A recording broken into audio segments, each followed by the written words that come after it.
শনিবার ন্যায়ের দেবতা শনিদেবকে উৎসর্গ করা হয়। শনিদেব প্রতিটি মানুষের কাজের হিসাব রাখেন এবং সেই অনুযায়ী সবাইকে ফল দেন। শনিদেবের অশুভ অবস্থানে একজন মানুষকে নানা ধরনের সমস্যার সম্মুখীন হতে হয়, কিন্তু যারা শনিদেবের আশীর্বাদ পান তারা সব ক্ষেত্রেই সাফল্য পান। আপনার জীবনে যদি ক্রমাগত আর্থিক বা অন্যান্য সমস্যা আসতে থাকে, তাহলে শনিদেবকে খুশি করা খুবই গুরুত্বপূর্ণ। এর জন্য জ্যোতিষশাস্ত্রে শনিবারের কিছু প্রতিকারের কথা বলা হয়েছে, যা মেনে চললে মানুষের সমস্ত দুঃখ দূর হয়ে যায়। 1. আপনি যদি উন্নতির পথে অসুবিধার সম্মুখীন হন, তবে শনিবার স্নান করার পরে আপনি পরিষ্কার কাপড় পরিধান করুন এবং একটি কাঁচা তুলার সুতোর বান্ডিল নিন। এরপরে অশ্বত্থ গাছের কাছে গিয়ে তার কাণ্ডের চারপাশে 7 বার কাঁচা সুতো জড়িয়ে দিতে হবে। তারপর হাত জোড় করে শনিদেবের ধ্যান করুন এবং তার এই মন্ত্রটি জপ করুন।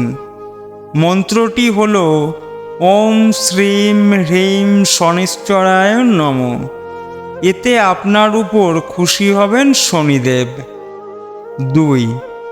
আপনার জীবনে যদি সমস্যা শেষ না হয়, একের পর এক সমস্যা আসতে থাকে, তাহলে তা থেকে মুক্তি পেতে শনিবার একটি পাত্রে সরিষার তেল নিয়ে আপনার সামনে রাখুন এবং শনিদেবকে প্রণাম করে এই মন্ত্র জপ করতে হবে। মন্ত্রটি হল ওম প্রম প্রেম প্রম সহ শনিশ্চরায় নমঃ। পাত্রে রাখা সরিষার তেলে এই মন্ত্রটি কমপক্ষে 11 বার জপ করতে হবে এবং জপ করার পরে ঢেকে রেখে দিন। প্রতি শনিবার এই তেলের প্রদীপ জ্বালাতে হবে অশ্বত্থ গাছের নিচে। 3.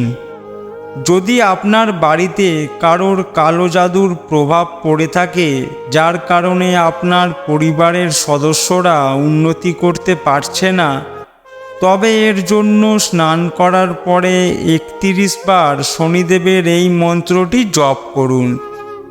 মন্ত্রটি হল ওম শ্রী সং শ্রী শনিশ্চরায় নমঃ।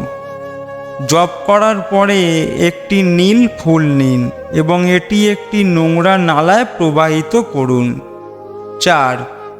যদি আপনার জীবনের প্রতিটি কাজের জন্য আপনাকে অনেক সংগ্রাম করতে হয় বা আপনি খুব পরিশ্রম করার পরেই সাফল্য পান, তাহলে শনিবার আপনার উচিত 1 মুঠো কালো তিল নিয়ে প্রবাহিত জলে ভাসিয়ে দেওয়া এবং শনিদেবের প্রার্থনা করা। 5. আপনি যদি সমাজে খ্যাতি এবং সম্মান পেতে চান, তবে এর জন্য আপনাকে স্নানের পরে পরিষ্কার কাপড় পরিধান করতে হবে। তারপর 51 বার শনিদেবের এই মন্ত্রটি জপ করতে হবে। মন্ত্রটি হল ওম প্রম প্রিম প্রম সহ শনিশ্চরায় নমঃ।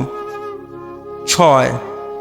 আপনি যদি সুন্দর, সুস্থ এবং রোগমুক্ত শরীর পেতে চান, তাহলে শনিবার গমের তৈরি রুটিতে গুড় মেখে পুরুষ মহিষকে খাওয়াতে হবে। যে কোনো মহিষকে নয়, শুধুমাত্র পুরুষ মহিষকেই খাওয়াতে হবে। পুরুষ মহিষকে খাওয়ালেই আপনার কাজ সাধিত হবে। 7.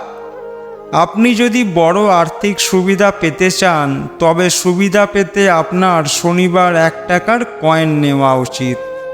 এবার সেই মুদ্রার উপর সরিষার তেল দিয়ে একটি বিন্দু তৈরি করে শনি মন্দিরে রাখুন। এরপর আর্থিক সুবিধা পেতে শনিদেবের কাছে প্রার্থনা করুন। প্রিয় বন্ধুরা, তথ্যটি ভালো লাগলে ভিডিওটি লাইক, শেয়ার ও চ্যানেলটি সাবস্ক্রাইব করতে ভুলবেন না। ভিডিওটি দেখার জন্য অসংখ্য ধন্যবাদ। ভালো থাকবেন।